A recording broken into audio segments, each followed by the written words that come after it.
major breakthrough. Israel and Hamas have both agreed on the opening phase of a peace plan for Gaza, signaling a hopeful step toward ending conflict and securing hostage releases. But here's where it gets controversial. Will this fragile agreement truly hold? And what does it mean for the region's future? Relatives of those held hostage in Gaza, alongside former captives, have been sharing emotional responses across social media following the announcement of the deal. Eli Sharabi, who mourns both his wife and children and whose brother Yossi's body remains with Hamas, expressed overwhelming joy, saying, "Great joy. Can't wait to see everyone home." Similarly, the mother of hostage Matan Zangauker posted on X, "Matan returns home to me, to you, to the country. For these tears, I prayed." The mother of another hostage, Nimrod Cohen, simply said, "My child, you are coming home." Former British-Israeli hostage Emily Damari celebrated alongside Romi Gonen, uttering prayers of thanks before toasting L'chaim, which means to life. Damari has been actively advocating for the release of her friends, twins Gali and Ziv Berman. Their brother Liran Berman also shared heartfelt words. "My Gali and Ziv, I love you so much. You're coming home." These personal responses highlight the deep emotional stakes for families affected by the conflict. Looking ahead, the U.S. White House projects the release of hostages to begin as soon as Monday, pending final cabinet approval from Israel. The Israeli government is scheduled to vote on the agreement shortly, and if passed, Israeli forces will withdraw to a predetermined line within 24 hours. Once this redeployment is complete, a 72-hour countdown will start, leading to the phased release of hostages. Interestingly, White House officials suggest Hamas may attempt to accelerate this timeline if possible, adding an unpredictable element to the process. Israeli Prime Minister Benjamin Netanyahu hailed the agreement as a great day for Israel, promising to convene government sessions to formalize the deal and secure the safe return of all hostages. He also publicly thanked the Israeli military alongside U.S. President Donald Trump and his team for their efforts, calling the mission sacred and vital. From Hamas's side, their statement frames the agreement as a pathway to ending the war in Gaza. According to reports from CBS, which partners with the BBC, Hamas states the deal guarantees the full withdrawal of Israeli forces, the entry of humanitarian aid, and a prisoner exchange. Hamas expressed gratitude toward mediators from Qatar, Egypt, Turkey, and notably U.S. President Trump. They also appealed for enforcement, urging these parties to ensure Israel adheres strictly to the agreement. Hamas emphasized the courage and heroism of Gaza's people, condemning any abandonment of their national rights until freedom, independence, and self-determination are achieved. Points that could fuel intense debate.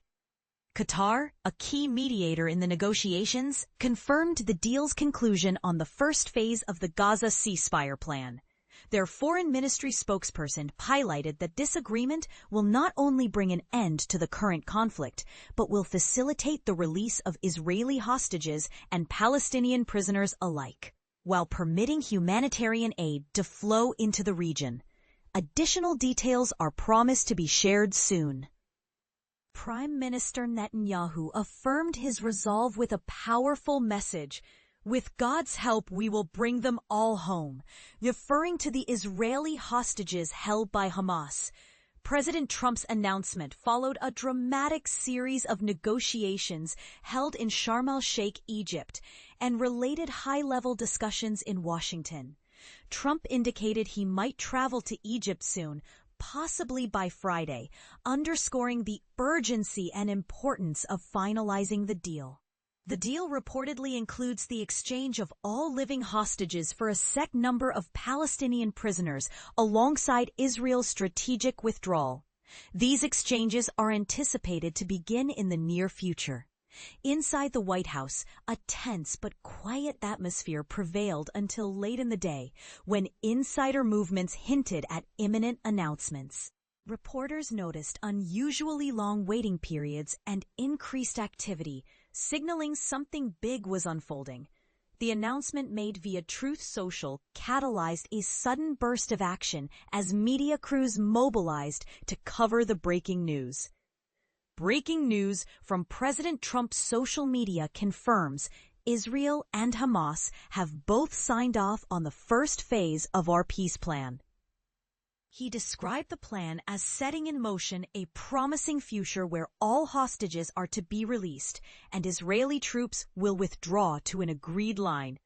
Trump called it a great day, not only for Israel, but also for the Arab and Muslim worlds, neighboring countries, and the United States, thanking mediators from Qatar, Egypt, and Turkey for their role in brokering this historic event.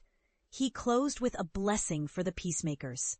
While there is no exact date set for Trump's Middle East visit, White House Press Secretary Carolyn Leavitt noted his upcoming plans include a visit to Walter Reed Medical Center before possibly traveling to the region shortly after.